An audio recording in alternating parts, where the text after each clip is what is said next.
Hello students, IIT brain में आपका स्वागत। आज हम फिजिक्स में क्लास 11th के टॉपिक काइनेमेटिक पैरामीटर्स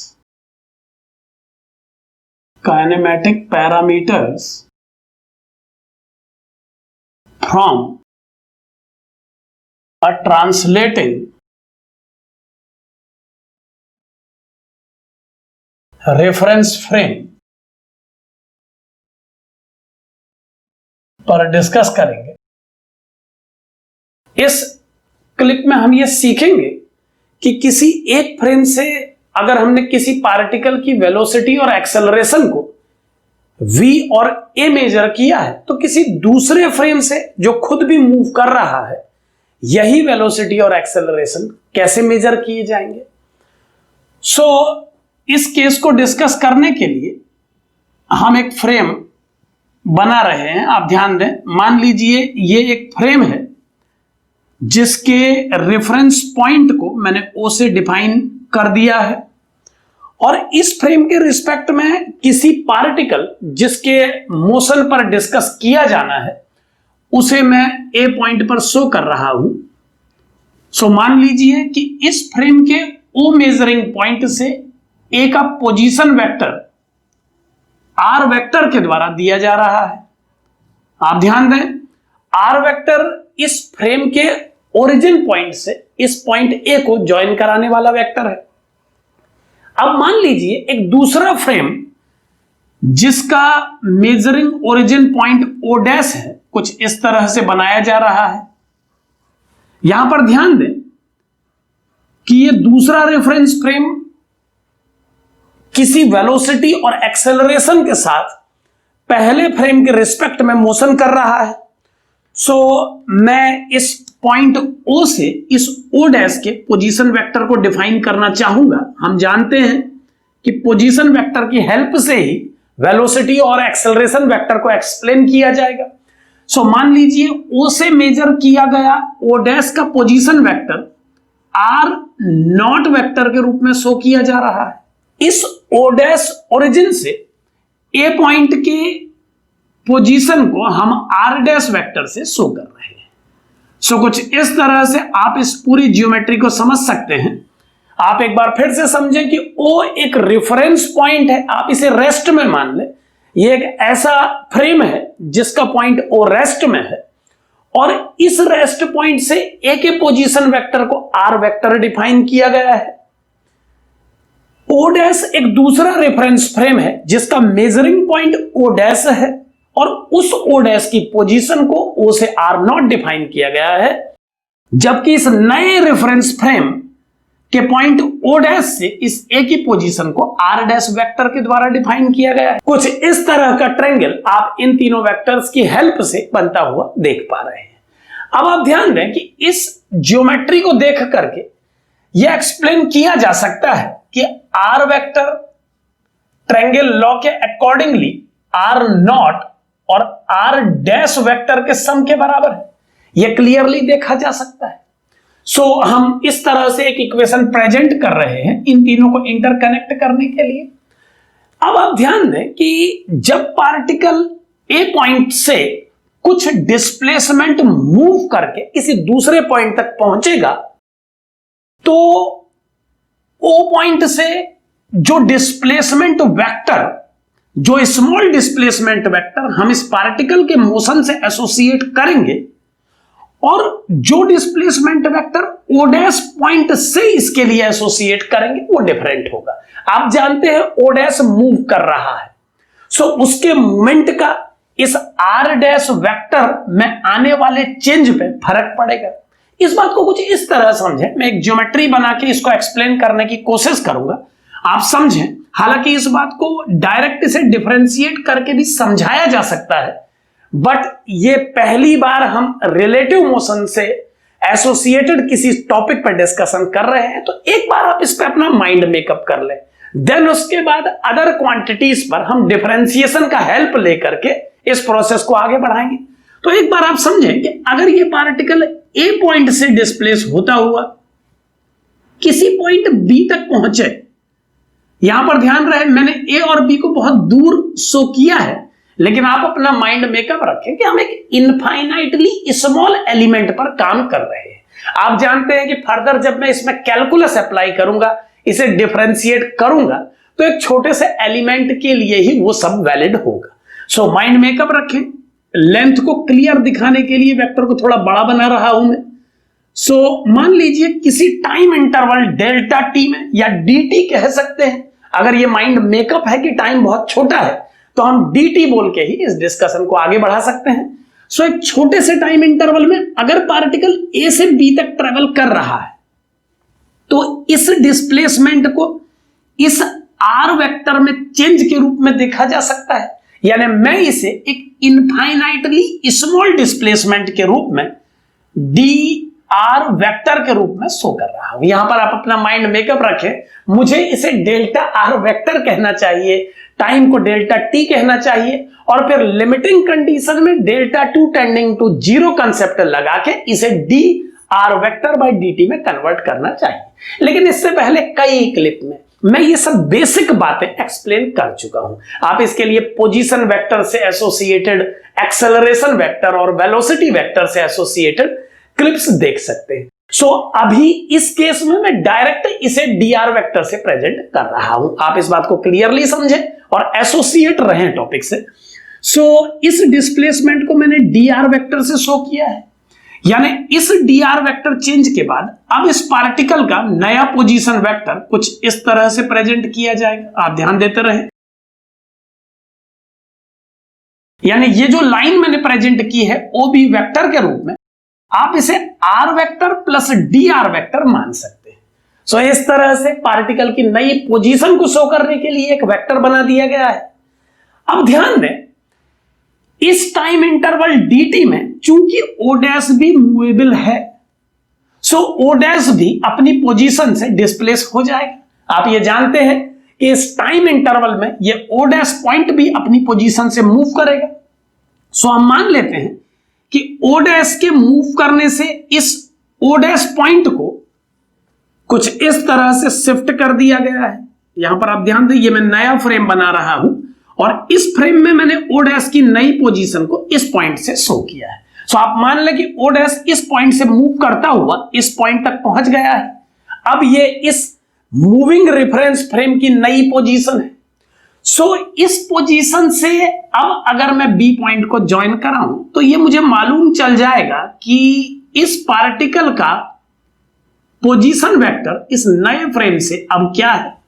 यानी o' पॉइंट से इस पार्टिकल के पोजीशन वेक्टर को अब मैं o' की हेल्प से प्रेजेंट करूंगा। आप ध्यान से देखें, ये o' वेक्टर मैंने बनाया है जो इस पार्टिकल की पोजीशन को प्रेजेंट कर रहा है o' से।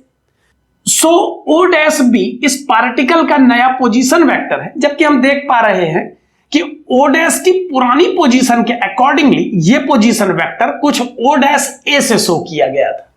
सो मैं निकालना चाहूंगा कि जब o' बना तो इस रेफरेंस फ्रेम से पार्टिकल की पोजीशन में क्या चेंज देखा गया। सो उसके लिए जो मैं ज्योमेट्री कर रहा हूं, आप ध्यान से देखें, o' वेक्टर इस रेफरेंस फ्रेम से A की पोजीशन है, A अब B पे जा चुका है, लेकिन o' भी अपनी पोजीशन चेंज कर चुका है। सो अब मैं इस नई पोजीशन o' से इस पुराने o' वेक्टर के पैरेलल एक लाइन ड्रॉ कर रहा हूं। आप इस बात पर ध्यान देते रहे, ये लाइन में o' के पैरेलल क्रिएट कर रहा हूं। आप माइंड मेकअप रखें, इस लाइन को आप पैरेलल समझें o' के। हालांकि ये थोड़ा सा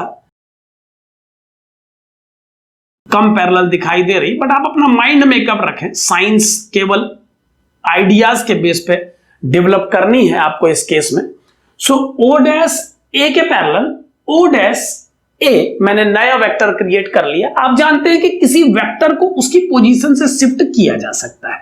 यानी मैंने o' को एक नई पोजीशन दे दी स्पेस, और आप जानते हैं कि अगर पैरेललिटी मेंटेन हो और लेंथ सेम हो तो ऐसा किया जा सकता है। सो o' को कुछ इस तरह से मैंने उसी के पैरेलल इक्वल लेंथ की लाइन के रूप में शो कर दिया है। अब आप ध्यान से देखें,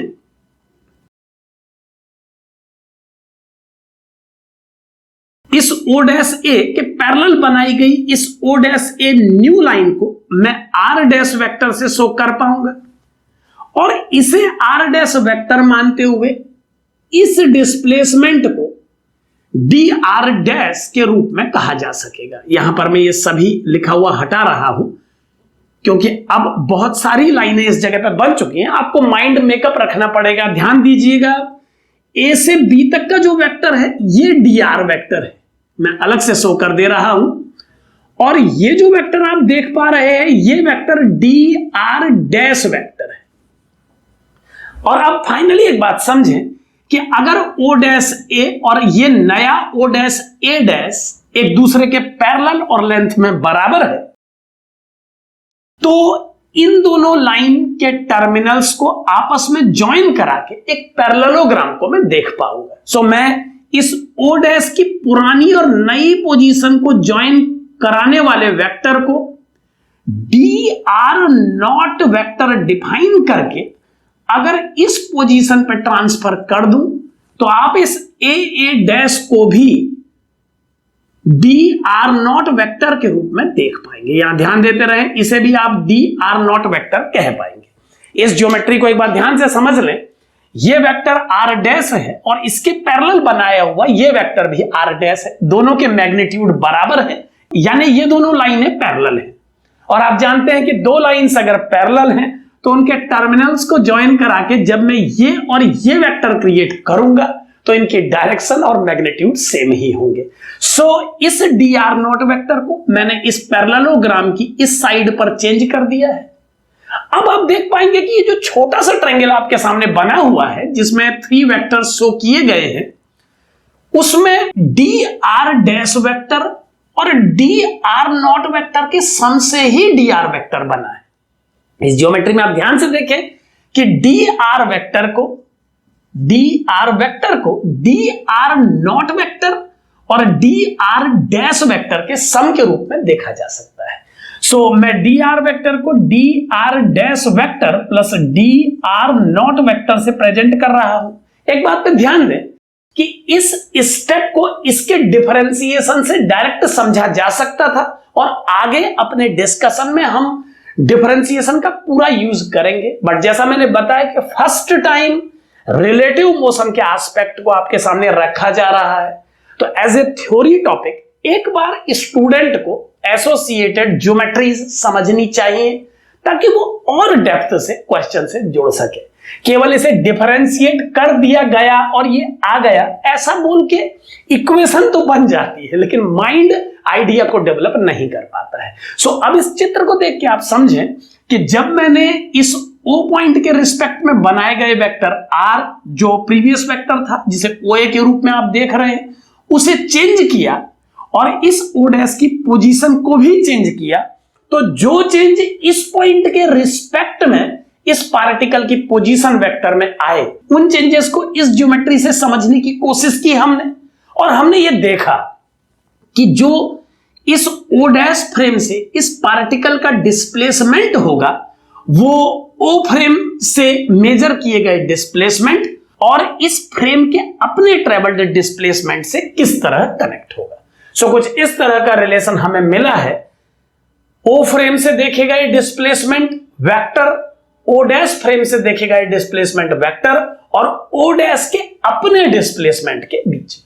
अब अगर एक एलिमेंट्री टाइम dt से आप इस इक्वेशन को डिवाइड कर दें तो आप देख पाएंगे ये फॉर्म बनेगा dr vector by dt equal to dr dash vector by dt plus dr naught vector by dt। और आप जानते हैं कि dr vector by dt, dr dash vector by dt और dr naught vector by dt velocity के representative हैं। So इनको respective velocities में कन्वर्ट करने पर v vector equal to v dash vector plus v naught vector के रूप में एक इक्वेशन को देखा जा सकता है। इससे यह पता लगता है कि ग्राउंड के रिस्पेक्ट में किसी पार्टिकल की वेलोसिटी को मूविंग फ्रेम के रिस्पेक्ट में मेजर की गई वेलोसिटी और उस मूविंग फ्रेम की अपनी वेलोसिटी के वेक्टर्स के सम के रूप में दिया जा सकता है। सो कुछ इस तरह से वेलोसिटीज को रिलेट किया जा सकेगा। और अब अगर सिमिलर स्टेप यूज करके हम इसे सॉल्व करें, यानी अब मैं डायरेक्ट कैलकुलस के स्टेप इसमें अप्लाई कर रहा हूं, आप समझ सकते हैं कि जैसी जियोमेट्री मैंने r vector, r naught vector और आर डैश वेक्टर के बीच में क्रिएट की है, ठीक वैसी ही geometry v dash vector, v naught vector और वी वेक्टर के बीच में क्रिएट की जा सकती है। क्योंकि आप इससे एसोसिएटेड आइडियाज ले चुके हैं, आप समझ चुके हैं कि क्या जियोमेट्रिकल चेंजेस आ रहे हैं, तो डायरेक्ट कैलकुलस की हेल्प से डिफरेंशिएट कर रहा हूं अब मैं इस स्टेप में, ताकि आप दोनों मेथड समझ लें। तो डिफरेंशिएट करने पर आप देखेंगे ये बन जाएगा dv vector by dt equal to dv dash vector by dt plus dv naught vector by dt। और आप जानते हैं कि ये तीनों टर्म रिस्पेक्टिवली एक्सेलरेशंस को प्रेजेंट कर रहे हैं। सो आप लिख सकते हैं कि किसी एक फ्रेम से मेजर किया गया एक्सेलरेशन किसी दूसरे फ्रेम के अपने एक्सेलरेशन और उस फ्रेम से मेजर किए गए एक्सेलरेशन के सम से दिया जा सकता है। सो कुछ इस तरह से आप एक्सेलरेशंस और वेलोसिटीज को एसोसिएट कर सकते हैं। एक बात हमेशा ध्यान दें, यही फॉर्मूला यूज करके हम रिलेटिव वेलोसिटी का कंप्लीट कांसेप्ट स्टडी करते हैं। यहां पर आप ध्यान दें कि इस पूरे डिस्कशन से हम रिलेटिव पैरामीटर्स को समझने की कोशिश कर रहे हैं। अगर मैं इन इक्वेशंस को v डैश और a डैश को कैलकुलेट करने के लिए कन्वर्ट करूं तो ये इक्वेशंस मुझे किस तरह मिलेंगी, आप एक बार ध्यान से देखें। v डैश वेक्टर का वैल्यू मुझे मिलेगा v vector minus v naught vector और a डैश वेक्टर का वैल्यू मुझे मिलेगा a vector minus a not vector. अब आप ध्यान दें इस बात पे कि v डैश और a डैश किसी मूविंग फ्रेम के रिस्पेक्ट में मेजर किए गए पैरामीटर्स हैं और हमें ये मालूम चला है इन इक्वेशंस से कि किसी मूविंग फ्रेम से मेजर किए गए पैरामीटर्स ग्राउंड फ्रेम से मेजर किए गए पैरामीटर्स के डिफरेंस से दिए जा सकते हैं। अगर मैं इन इक्वेशंस को सिंपली प्रेजेंट करूं ताकि आप अम्ब्रेला रेन और रिवर बोट जैसी प्रॉब्लम्स में इन्हें अप्लाई कर सके, तो इनका सिंपल फॉर्मेट क्या होगा एक बार आप देखें। अगर मैं इसे रिलेटिव वेलोसिटी के टर्म में प्रेजेंट करूं तो v डैश वेक्टर पार्टिकल की वेलोसिटी है इस मूविंग फ्रेम के रिस्पेक्ट में और a डैश एक्सेलरेशन है पार्टिकल का इस मूविंग फ्रेम के रिस्पेक्ट में। सो अगर मैं पार्टिकल को b और इस मूविंग फ्रेम को a कह के डिफाइन करूं तो आप देखें कि ये v डैश कहा जा सकता है velocity of b with respect to a और इसका जो आउटकम आया है वो उन दो वेलोसिटी का डिफरेंस है जो ग्राउंड से मेजर की गई है इन दोनों के लिए। यहां पर आप ध्यान रखें कि इस a को देख के आप कंफ्यूज ना करें, मैंने इस केस में पार्टिकल को b और इस फ्रेम को a कंसीडर करके इन इक्वेशंस को लिखा है। सो vba प्रेजेंटेशन इस पार्टिकल की वेलोसिटी को इस फ्रेम के रिस्पेक्ट में प्रेजेंट कर रहा है और हमने इस फॉर्मूले में देखा है कि ये v डैश v और v नॉट का डिफरेंस है और क्लियरली v और v नॉट दोनों ही o के ऑब्जर्वेशन है। यानी अगर आप किसी एक फ्रेम a के रिस्पेक्ट में किसी पार्टिकल b की वेलोसिटी निकालना चाहते हैं तो यह फॉर्मूला हमें बताता है कि आप b की वेलोसिटी में से a की उस वेलोसिटी को घटा सकते हैं जो ग्राउंड से मेजर की गई है। और ठीक इसी प्रकार अगर आप पार्टिकल के एक्सेलरेशन को a फ्रेम के रिस्पेक्ट में कैलकुलेट करते हैं तो आप इसे acceleration of b minus acceleration of a से प्रेजेंट कर सकते हैं। यानी कि आप अगर ग्राउंड फ्रेम से ऑब्जर्वर और पार्टिकल दोनों की वेलोसिटी और एक्सेलरेशन जानते हैं तो आप इन दोनों वेलोसिटी और एक्सेलरेशंस की हेल्प से उस फ्रेम से पार्टिकल को ऑब्जर्व कर पाएंगे। सो इन फॉर्मूलों को बनाया गया है सिंपल लैंग्वेज में ताकि आप अम्ब्रेला रेन और रिवर बोट जैसी प्रॉब्लम्स पे इन्हें अप्लाई कर सके। यह बात बिल्कुल क्लियर समझें कि रिलेटिव वेलोसिटी का कंसेप्ट एक सिंपल कंसेप्ट होता है अगर आप इस फॉर्मूले को विजुलाइज कर लेते हैं। एक बात यहां पर और ध्यान से समझें, रिलेटिव वेलोसिटी का कंसेप्ट वेक्टोरियल है तो रिलेटिव वेलोसिटी का कंसेप्ट अप्लाई करने में इस बात का कोई कंसर्न नहीं होता है कि ऑब्जर्वर किस डायरेक्शन में मूव कर रहा है और पार्टिकल किस डायरेक्शन में मूव कर रहा है, ऑब्जर्वर का एक्सेलरेशन किस डायरेक्शन में है और पार्टिकल का एक्सेलरेशन किस डायरेक्शन में है। ये सभी डिस्कशंस वेक्टोरियल है। अगर ऑब्जर्वर का मूव करने का डायरेक्शन एक्स और वाई एक्सिस के बीच में 45 डिग्री पे है और पार्टिकल के मूव करने का डायरेक्शन जेड एक्सिस के अलोंग है, तो भी आप इस कंसेप्ट से, इस फॉर्मूले से इजीली इस केस को रिजॉल्व कर पाएंगे। सो सभी प्रकार की प्रॉब्लम्स में इन्हें यूज करें। ये लीनियर मोशन के लिए क्रिएट नहीं किए जा रहे हैं, ये सभी फॉर्मूले स्पेस में किसी पार्टिकल के मोशन से एसोसिएटेड है। सो इस तरह से आप वेलोसिटी और एक्सेलरेशन के रिलेटिव वैल्यूज को पता कर सकते हैं। यह बात आप ध्यान रखें कि कई बार ग्राउंड फ्रेम से ऑब्जर्वेशन के कंपेरेटिवली किसी अदर फ्रेम से विजुअलाइजेशन इजी होता है। यही वजह है कि रिलेटिव वेलोसिटी कंसेप्ट पढ़ा जाता है, नहीं तो ग्राउंड फ्रेम से इंडिविजुअली भी प्रॉब्लम्स को सॉल्व किया जाता है। कई केसेस में ये प्रॉब्लम रिलेटिव फ्रेम से इजी हो जाती है और इसीलिए इस टॉपिक पर डिस्कशन किया जाता है। एक बात यहां पर और समझें कि अगर ये O डैश फ्रेम भी रेस्ट में होता तो फिर इस O फ्रेम और O डैश फ्रेम को अलग अलग बनाने का कोई कंसर्न नहीं होता। और आप इन इक्वेशंस में भी देख पाते कि V नॉट और A नॉट को जीरो करने के बाद V और V डैश, A और A डैश आपस में इक्वल हो जाएंगे। सो इस तरह से आप इन सभी इक्वेशंस को समझ सकते हैं और इस पर अपना एक आइडिया डेवलप कर सकते हैं ताकि आप न्यूमेरिकल प्रॉब्लम्स को सिंपली सॉल्व कर पाएं। एक बात और ध्यान दें, जब हम फ्रेम, रेफरेंस फ्रेम इस तरह के वर्ड्स यूज करके क्वेश्चंस कराते हैं तो कई बार स्टूडेंट ये कंफ्यूजन महसूस करता है कि ये फ्रेम क्या है। तो ध्यान दें, फ्रेम का मतलब सिंपली ऐसे समझें कि ओ ग्राउंड का कोई पॉइंट है, यानी एक चेयर लगा के एक ऑब्जर्वर बैठा है, ये हमारे लिए ओ है। और ओ डैश का अर्थ है कोई ऐसा ऑब्जर्वर जो मूवेबल है। तो आप मान लें कि एक कार में जो कांस्टेंट वेलोसिटी से चल रही है या एक्सेलरेटेड मोशन भी यूज किया जा सकता है, क्योंकि हमने दोनों ही इक्वेशन क्रिएट की है, वेलोसिटी के लिए भी और एक्सेलरेशन के लिए भी। सो आप एक कार में एक ऑब्जर्वर को बैठा दें जो किसी वेलोसिटी और एक्सेलरेशन से मूव कर रहा है, सो वो हमारा ओ डैश ऑब्जर्वर है। और एक उड़ती हुई चिड़िया को ऑब्जर्व करना है तो आप समझ सकते हैं कि अगर ओ उसे ऑब्जर्व करेगा, अगर कुर्सी पे बैठा जो ऑब्जर्वर है वो विजुअलाइजेशन देगा तो उसके लिए पैरामीटर्स होंगे V और A। कार में चलता हुआ ऑब्जर्वर जब ऑब्जर्वेशन देगा तो उसके लिए पैरामीटर होंगे V डैश A डैश। और कार के अपने वेलोसिटी और एक्सेलरेशन को V नॉट और A नॉट सिंबल से प्रेजेंट किया जा रहा है। सो इस तरह से आप समझ सकते हैं काइनेमेटिकल पैरामीटर्स को किसी ट्रांसलेटिंग रेफरेंस फ्रेम से। यहां पर हमने जिस ट्रांसलेटिंग रेफरेंस फ्रेम की बात की है उसमें वेलोसिटी और एक्सेलरेशन दोनों की प्रेजेंस पे डिस्कस किया है। अगर किसी केस में इस फ्रेम के पास वेलोसिटी है लेकिन एक्सेलरेशन नहीं है तो इस केस में तो V नॉट अवेलेबल होगा लेकिन इस A नॉट को जीरो किया जा सकता है। सो उस कंडीशन में A और A डैश दोनों ही इक्वल होंगे लेकिन V और V डैश इक्वल नहीं होंगे। सो इस तरह से इस पूरे केस को समझ के आप न्यूमेरिकल प्रॉब्लम्स को इजीली सॉल्व कर पाएंगे।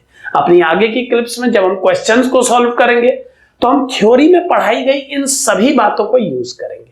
यही वजह है कि थ्योरी लेक्चर्स को एक एक करके तैयार किया जा रहा है ताकि जब उससे एसोसिएटेड प्रॉब्लम की जाए तो डायरेक्ट इन सभी फॉर्मूलों को यूज किया जा सके। Thank you.